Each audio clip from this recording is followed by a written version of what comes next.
नमस्कार। चलिए आज बात करते हैं 19वीं सदी के भारत की। ये एक ऐसा दौर था जिसने असल में आज के यानी मॉडर्न इंडिया की नींव रखी।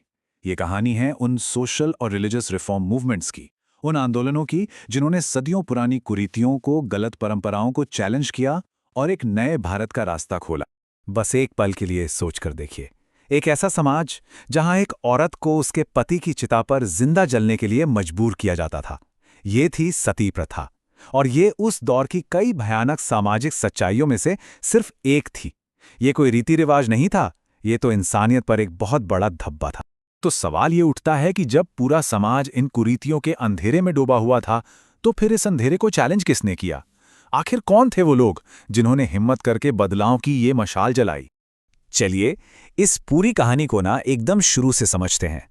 19वीं सदी का भारत एक ऐसे चौराहे पे खड़ा था जहां एक तरफ सदियों पुरानी परंपराएं थीं और दूसरी तरफ थे नए मॉडर्न विचार। और इन दोनों के बीच एक जबरदस्त टकराव चल रहा था। और यहीं इसी टकराव के बीच सुधार की जरूरत सबसे ज्यादा महसूस हुई।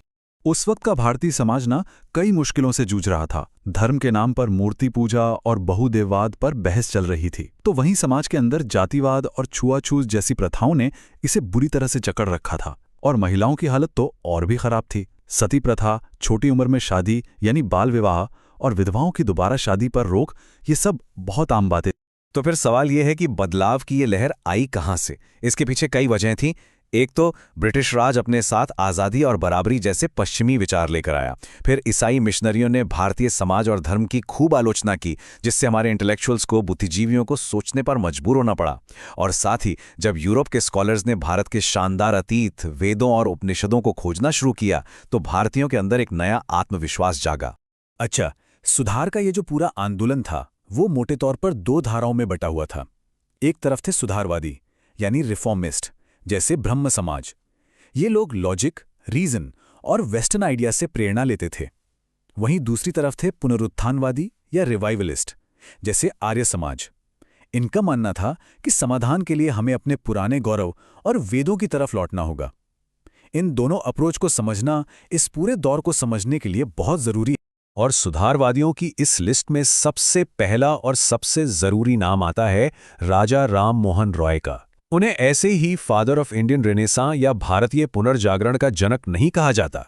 उन्हें कई टाइटल्स दिए गए: आधुनिक भारत के पिता, अतीत और भविष्य के बीच का पुल और भारत के पहले मॉडर्न मैन। और ये जानना भी बड़ा दिलचस्प है कि उन्हें राजा की उपाधि मुगल बादशाह अकबर द्वितीय ने दी थी। क्यों? ताकि वो इंग्लैंड जाकर बादशाह की पेंशन बढ़ाने की बात कर सकें। ये सारे टाइटल्स दिखाते हैं कि उनका योगदान कितना बड़ा और दायायामी था। उनका सफर देखिए, एक प्रॉपर प्लानिंग के साथ आगे बढ़ा। 1815 में एक छोटी सी आत्मीय सभा से शुरुआत हुई, जहां वो दोस्तों के साथ एकेश्वरवाद यानी एक ईश्वर के कॉन्सेप्ट पर चर्चा करते थे। फिर उनके विचार वेदांत सोसाइटी तक फैले। उन्होंने ये महसूस किया कि असली बदलाव तो पढ़ाई लिखाई से ही आएगा। इसीलिए 1817 में डेविड हेयर के साथ मिलकर हिंदू कॉलेज बनवाया। फिर 1825 में वेदांत कॉलेज खोला। और इन सारी कोशिशों का सबसे बड़ा नतीजा था 1828 में ब्रह्म समाज की स्थापना, जिसने उनके सुधारों को एक ऑर्गेनाइज्ड शक्ल दी। राजा राम मोहन रॉय सिर्फ एक समाज सुधारक ही नहीं, एक जबरदस्त लेखक भी थे। उन्होंने गिफ्ट टू मोनोथिस्ट्स लिखकर एक ईश्वर के विचार का समर्थन किया। अपने बंगाली अखबार संवाद कौमुदी में उन्होंने सती प्रथा के खिलाफ एक जोरदार मुहिम छेड़ी। और फारसी में मिरातुल अखबर के जरिए उन्होंने समाज की दूसरी बुराइयों पर भी हमला बोला। उनकी लगातार कोशिशों का ही नतीजा था कि 1829 में, मतलब ब्रह्म समाज बनने के ठीक एक साल बाद, उस वक्त के governor general Lord William Bentinck ने कानून बनाकर सती प्रथा को हमेशा के लिए खत्म कर दिया। यह मॉडर्न इंडियन हिस्ट्री की एक बहुत बड़ी जीत थी। तो ये तो थी सुधारवादियों की बात। अब चलते हैं सुधार की दूसरी धारा यानी पुनरुत्थानवाद की तरफ। इसके सबसे बड़े नायक थे स्वामी दयानंद सरस्वती और उनका बनाया हुआ आर्य समाज। उनका एक ही नारा था, वेदों की ओर लौटो। स्वामी दयानंद सरस्वती के बारे में ये जानना काफी दिलचस्प है कि उनका असली नाम, मतलब बचपन का नाम, मूल शंकर था। जब वो ज्ञान की खोज में घर से निकले, उसके बाद ही उन्होंने दयानंद सरस्वती नाम अपनाया। वेदों की ओर लौटो, ये सिर्फ एक नारा नहीं था, ये उनकी पूरी फिलॉसफी का निचोड़ था। उनका मानना था कि हिंदू धर्म में जो भी बुराइयां आई हैं वो पुराणों और बाद में लिखे गए ग्रंथों की वजह से हैं, और समाज को अगर सुधारना है तो हमें वेदों की असली शुद्ध शिक्षाओं की तरफ वापस जाना होगा। आइए आर्य समाज के मेन प्रिंसिपल्स को फटाफट देख लेते हैं। इसकी स्थापना हुई 1875 में बॉम्बे में, लेकिन बाद में हेडक्वार्टर लाहौर शिफ्ट हो गया। ये समाज वेदों को ही सबसे ऊपर मानता था और मूर्ति पूजा, पशु बलि और जाति के आधार पर भेदभाव का कट्टर विरोधी था। उन्होंने शुद्धि आंदोलन भी चलाया। इसका मकसद था उन हिंदुओं को वापस लाना जिन्होंने अपना धर्म बदल लिया था। और उनका एक और मशहूर नारा था, भारत भारतीयों के लिए। और ये एक बहुत ही ज़रूरी पॉइंट है। पॉलिटिकल चेतना के मामले में स्वामी दयानंद सरस्वती वो पहले इंसान थे जिन्होंने स्वराज यानी सेल्फ रूल शब्द का इस्तेमाल किया। कांग्रेस ने तो इस शब्द को ऑफिशियली 1906 में अपनाया, लेकिन इसकी नींव स्वामी दयानंद ने बहुत पहले ही रख दी थी। अब हम एक ऐसी शख्सियत की बात करेंगे जिन्होंने भारतीय दर्शन और वेदांत को सिर्फ भारत में नहीं बल्कि पूरी दुनिया के मंच पर एक नई पहचान दिलाई, स्वामी विवेकानंद। विवेकानंद की कहानी उनके गुरु के जिक्र के बिना अधूरी है। उनके गुरु थे रामकृष्ण परमहंस, जिनका असली नाम था गदाधर चट्टोपाध्याय, और शिष्य थे एक नौजवान तर्क करने वाले नरेंद्रनाथ दत्त, जो दुनिया में स्वामी विवेकानंद के नाम से मशहूर हुए। ये गुरु और शिष्य की एक कमाल की जोड़ी थी। साल 1893, ये साल भारतीय इतिहास में हमेशा याद रखा जाएगा। इसी साल स्वामी विवेकानंद ने शिकागो में वर्ल्ड पार्लियामेंट ऑफ रिलीजन्स में वो ऐतिहासिक भाषण दिया था। इसकी शुरुआत उन्होंने sisters and brothers of America से की थी, और इस एक लाइन ने पूरी दुनिया को भारतीय अध्यात्म और वेदांत का दीवाना बना दिया। अमेरिका से लौटने के बाद 1897 में उन्होंने अपने गुरु के नाम पर रामकृष्ण मिशन की स्थापना की। इस मिशन के दो मेन मकसद थे, वेदांत का प्रचार करना और दरिद्र नारायण यानी गरीबों की सेवा करना। उनका मानना था कि हर गरीब, हर दुखी इंसान में भगवान बसते हैं और उनकी सेवा करना ही भगवान की सबसे सच्ची पूजा है।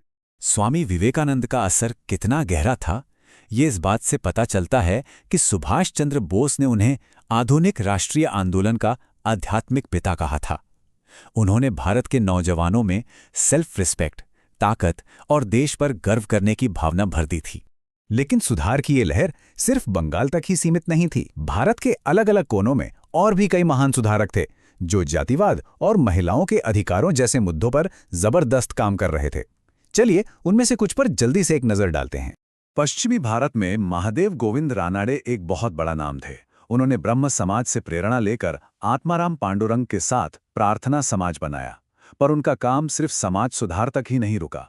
पुनः सार्वजनिक सभा बनाकर उन्होंने पॉलिटिकल रिफॉर्म्स की भी बात की, और विधवा पुनर्विवाह संघ के जरिए उन्होंने सोशल रिफॉर्म मतलब दोनों ही मोर्चों पर बड़ा जरूरी काम किया।